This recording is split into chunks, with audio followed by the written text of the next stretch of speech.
Hey guys, it's Annie Margarita Yang. Today is Thursday, February 8th, 2024, but however, by the time this uploads, it'll be Friday because lately just to upload a 10-minute video to my YouTube channel takes 3 hours.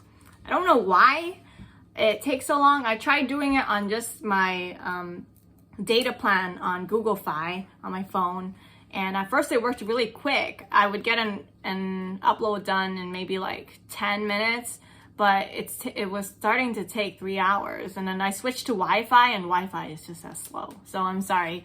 All of these videos appear the next day instead of the day of. Okay, so today's question comes from someone who messaged me on Signal. She actually asked this question a few days ago, and I actually answered her directly in the app itself. But I thought her question was so good that everyone needs to also know. Her question is, I'm an asphalt quality control technician. Just one day, I did the apply for 50 jobs step, and I had a bunch of pre-screen interviews, and they told me that my school schedule wouldn't work for them. But all of those jobs are basic anyway, like similar to the jobs I've always done. Similar technician type jobs, a 6-day schedule, no set hours, like start at 7, possibly working until 7. Like, no thank you. I don't want that type of job anymore anyway. But like I said, I got feedback from a job that I was interested in, and I got rejected from that, that I'm lacking in experience with climate finance. I've got, rejected from a bunch of jobs, most that I didn't feel strongly about. I realized though, I only applied to 60 jobs, so it's expected they wouldn't all want me. But I just wonder if, since I have a schedule conflict since she goes to school, if I should even bother looking now if it's worth it. I don't need a job now, but I do want to hustle this year, hence all the classes I'm taking. So you tell me, am I being too picky? Or should I just chill at the job I've got since there's no pressure and it has a flexible schedule that allows me to do other things like take classes? Or should I find a job that's more aligned with my abilities and my scheduling needs? Or is that me asking for too much from an employer? This is basically a two-part issue. The first issue is she's applying to the wrong jobs because she said the jobs are too basic anyway, and she said they're too similar to the jobs I've already done before. So first of all, she's applying to the wrong jobs, and second of all, she's already questioning whether there's an employer out there who would give her something similar, like where it's flexible but the pay is good as well. Because she's going to school, so she needs an employer who understands that and can give her the same flexibility. Okay, so the first part about the job being too basic, I told her she's applying to the wrong jobs. She needs to think about what she wants to do for her career long term. Like, what do you want to do 10 years from now, 20 years from now? I like to tell people you need to think about your career in a 50-year span. Because think about it, you start working, if you don't go straight to college, but you just go straight into working at 18 years old here in the United States, and I think Social Security to collect like full benefit, is it 67 and a half? I don't remember. You can start taking Social Security at 62, but I think it's at 67 and a half today. So think about it, 18 to 67 and a half, you're pretty much working like 50 years. Your career spans 50 years.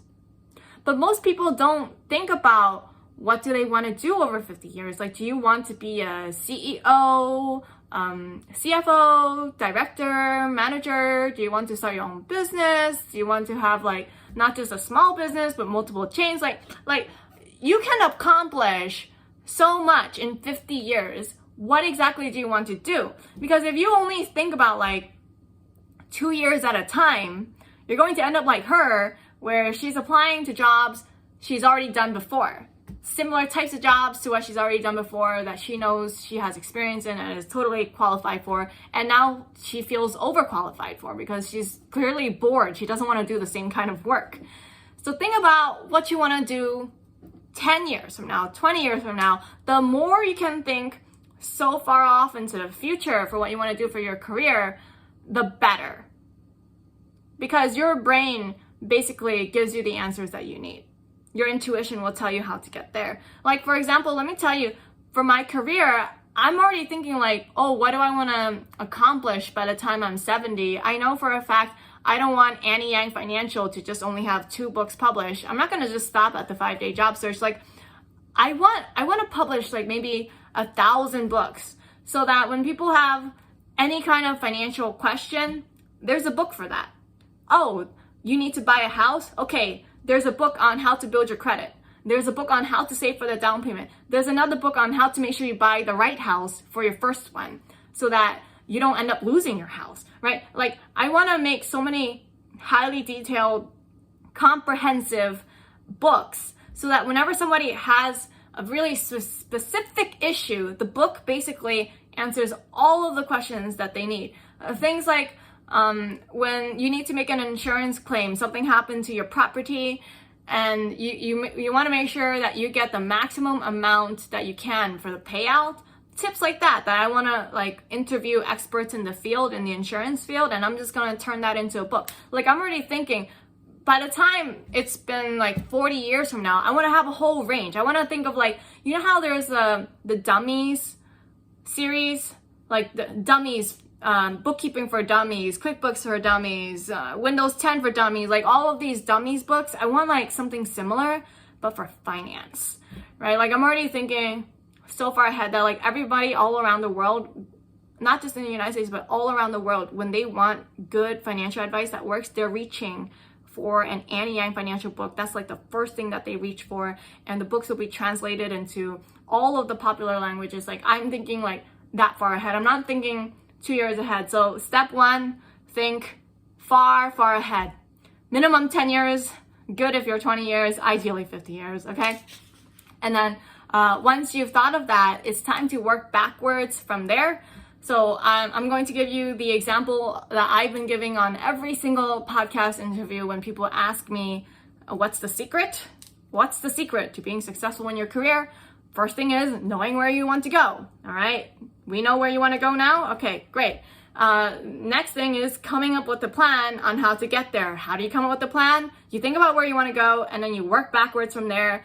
The great thing is that so much information is on the internet for free, and people don't take advantage of that. You guys have no idea what a landmine of like resources you're sitting on top of. Like, it used to be that if you want to figure out how someone else has done it, if you want to know how someone became a hotel manager and what jobs they took along the way to get promoted to get there, you would have to actually ask a hotel manager and do a informational interview. These days, you don't need to do that. You can go on LinkedIn and get the free 30-day trial of LinkedIn Premium. And after you get that free 30-day trial, you can do all kinds of advanced searches in their database for anyone on the site. So I'm going to use the example of Hotel Manager, which is the same example I've been using on all the shows. So somebody in real life that I met in community college, he didn't finish community college, okay? But I met him during my time in community college, and right now he's working as a front desk agent at a hotel. Now that's like at the bottom. Like that's the kind of job you get if you had no experience working at a hotel before. So how do you go from working as the front desk agent all the way up to becoming a hotel manager? Because he told me, I want to be a hotel manager, and I was like, that's not something you just apply for. That's like something that takes multiple steps up the ladder to get there. But nobody ever tells you what the steps are to go up the ladder to get there. So let me tell you how it's done. You go on LinkedIn and you type in the words hotel manager in the filter for current title. So this pulls up everyone on LinkedIn that has a current title of hotel manager. You open up all those profiles in a new tab, and then you basically jot down in your notes what were all of their prior job titles before they became hotel manager. So some people, they'll show you going all the way back to their first job. Some people were front desk agents, or they cleaned rooms, right? They were housekeeping or something like that. So go all the way back and write that down. And then after you do that for about 20 individuals, you're going to be able to see, oh, a lot of them took a similar path. In fact, the next job that would benefit your career in terms of going upward instead of sideways. So instead of applying for another job working as a front desk agent at another hotel, hoping that they pay you $2 an hour more, why not go up the chain and apply for a front desk supervisor?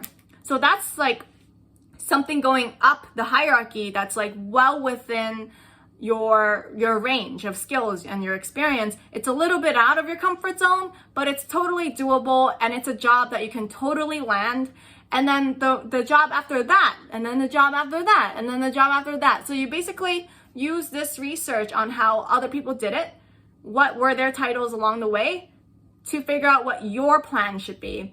And so for this person who asked me this question, she was applying to other asphalt quality control technician jobs. She's just doing another job that she's already done before. And you're not going to progress in your career if all you can think about is like, well, this is what I'm capable of, therefore this is what I get.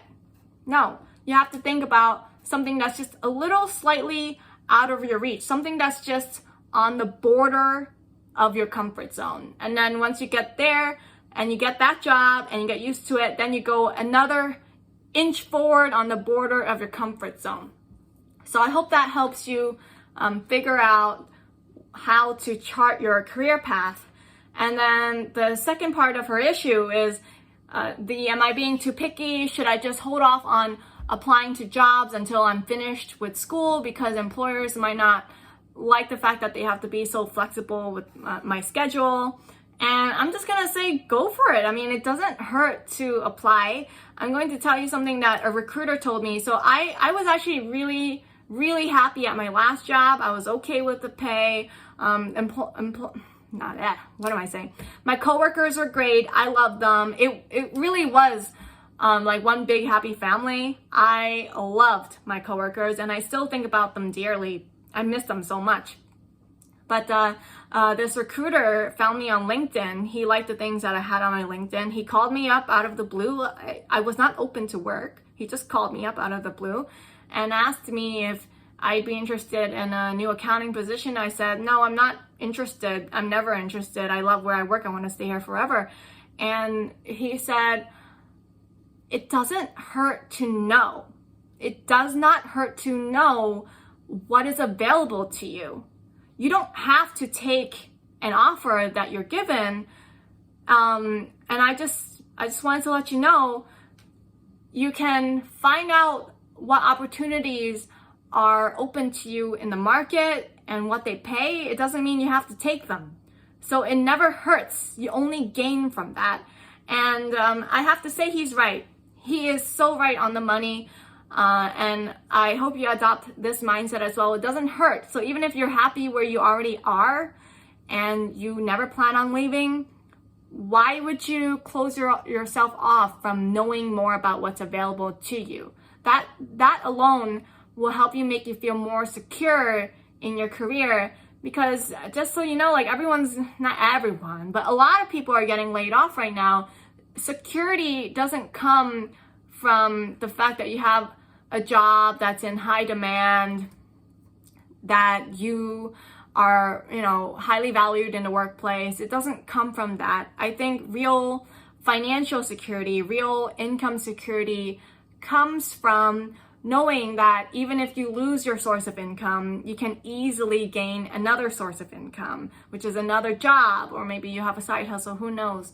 So that's the ultimate security. Even in a bad economy, having the confidence and knowing for a fact that if you get laid off, fired, you can easily get another job in 5 days. You'll start working by the start of Monday next week, right? That is, I think, ultimate security. It is not like, working the same job up until you're 67 and ready to retire.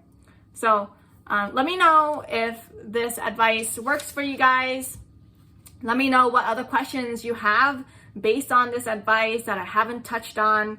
And I will answer all of them. I really enjoy answering your questions. I feel like this is becoming one of those like Ask Annie columns where people just write in their questions and it just becomes like this back and forth question answer. It's like one of those ask columns. Just so you guys know, again, like I always say, there is censorship on the internet. It's just getting worse every single day, and I want to be able to stay in contact with you. Some people, they text me on Signal or like on iMessage, which I then tell them to move over to Signal, and they're just like, is this really Annie? I'm like, yeah, it's really me. It's me, guys. It's me. Like, don't be afraid to reach out. Don't hesitate to talk to me. I'm a real person. Someone said, I was hesitating to talk to you because I feel like you're a celebrity. I'm not a celebrity. I am a normal person just trying to serve my fellow society, right? And make a good contribution to your lives and make a difference. I'm a normal, everyday person. Don't think of me as a celebrity. So don't be afraid to reach out. My personal cell phone number is 806-544-2929. Add me on Signal, say hi, let me know your full name and your city and state, or if you're not in the United States, your city and country, so that I can add your information to my address book so that we can stay in touch. And that's it for now. I will see you guys tomorrow.